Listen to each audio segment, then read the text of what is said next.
পৃথিবীর সবচেয়ে বড় মানব নির্মিত স্থাপনাগুলোর একটি হল চীনের মহাপ্রাচীর, যা হাজার হাজার কিলোমিটার জুড়ে পাহাড়, মরুভূমি আর উপত্যকার উপর দিয়ে চলে গেছে। এই বিশাল প্রাচীর তৈরি হয়েছিল প্রায় 2000 বছরেরও বেশি আগে। বিশেষ করে চীনের প্রথম সম্রাট কিন শি হুয়াংয়ের সময় এর বড় অংশ নির্মাণ করা হয়। কিন্তু এত বড় একটি দেয়াল তৈরি করার আসল কারণ কী ছিল, কত মানুষ এতে কাজ করেছিল, আর এই প্রাচীর নিয়ে এমন কিছু রহস্য আছে যা আজও মানুষকে অবাক করে। ভিডিও শুরু করার আগে অনুরোধ করব, আপনি যদি চ্যানেলটিতে নতুন হয়ে থাকেন তাহলে চ্যানেলটি সাবস্ক্রাইব করুন আর বেল আইকনটি অন করে রাখুন।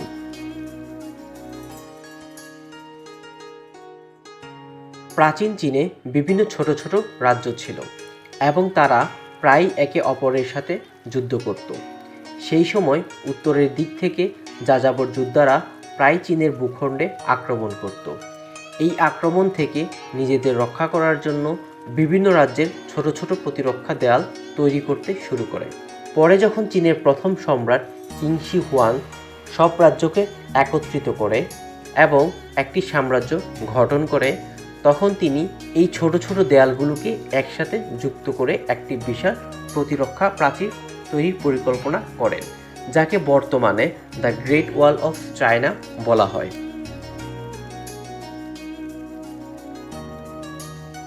এই প্রাচীর নির্মাণের কাজ ছিল অত্যন্ত কঠিন এবং শ্রমসাধ্য। হাজার হাজার শ্রমিক, সৈন্য এবং বন্দীদের এই কাজে নিয়োগ করা হয়েছিল। অনেক জায়গায় পাহাড় কেটে পথ তৈরি করতে হয়েছে, আবার কোথাও মরুভূমির মধ্যে দিয়ে প্রাচীর বানাতে হয়েছে। তখনকার সময়ে আধুনিক কোনো যন্ত্রপাতি ছিল না, তাই সব কাজই প্রায় হাতেই করতে হতো। বলা হয় এই প্রাচীর তৈরির সময় অসংখ্য শ্রমিক প্রাণ হারিয়েছিল, যার কারণে অনেক ইতিহাসবিদ একে পৃথিবীর সবচেয়ে বড় মানব শ্রমের স্মারক হিসেবে উল্লেখ করেন। এই মহাপ্রাচীরের সবচেয়ে পুরনো প্রাচীন অংশটি প্রায় 2700 বছরের পুরনো। এই প্রাচীরের মোট দৈর্ঘ্য প্রায় 21,000 কিলোমিটারেরও বেশি। এটি চীনের বিভিন্ন পাহাড়, নদী এবং মরুভূমির উপর দিয়ে বিস্তৃত। প্রাচীরের কিছু অংশ পাথর ও ইট দিয়ে তৈরি, আবার কিছু অংশ মাটি ও কাঠ ব্যবহার করে বানানো হয়েছে। সময়ের সাথে সাথে বিভিন্ন রাজবংশ এই প্রাচীরকে মেরামত এবং সম্প্রসারণ করেছে। বিশেষ করে মিং রাজবংশের সময় প্রাচীরের অনেক অংশ নতুন করে শক্তভাবে নির্মাণ করা হয়, যেগুলো আজও অনেক জায়গায় দেখা যায়।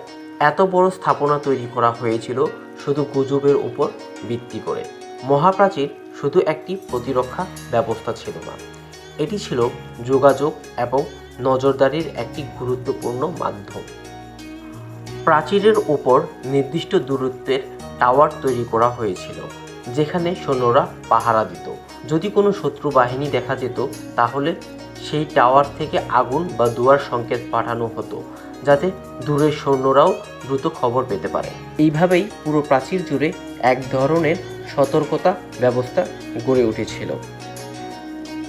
মহাপ্রাচীর নিয়ে অনেক প্রচলিত ধারণাও রয়েছে। অনেকেই মনে করেন এই প্রাচীর মহা আকাশ থেকেও দেখা যায়, কিন্তু বাস্তবে বিষয়টি এতটা সহজ নয়। মহা আকাশ থেকে খালি চোখে এই প্রাচীর দেখা প্রায় অসম্ভব, কারণ এর রং এবং আকাশের আশেপাশের পরিবেশের সাথে মিশে যায়। তবু এটি পৃথিবীর সবচেয়ে বড় মানব নির্মিত স্থাপনাগুলোর একটি হিসেবে পরিচিত। আজকের দিনে এই প্রাচীর শুধু একটি ঐতিহাসিক স্থাপনা নয়, বরং এটি চীনের একটি বড় পর্যটন আকর্ষণ। প্রতি বছর লক্ষ লক্ষ মানুষ পৃথিবীর বিভিন্ন দেশ থেকে এখানে ঘুরতে আসে। এই প্রাচীরের অনেক অংশ সময়ের সাথে ধ্বংস হয়ে গেছে, আবার অনেক অংশ সরকার সংরক্ষণ করেছে, কারণ এটি শুধু চীনের ইতিহাসের অংশ নয়, বরং এটি মানব সভ্যতার এক অসাধারণ উদাহরণ। সব মিলিয়ে বলা যায়, গ্রেট ওয়াল অফ চায়না শুধু একটি দেওয়াল নয়, এটি মানুষের পরিশ্রম, সাহস এবং ইতিহাসের এক অবিস্মরণীয় স্মৃতি, যা হাজার বছর পরেও পৃথিবীর মানুষকে অবাক করে দেয়।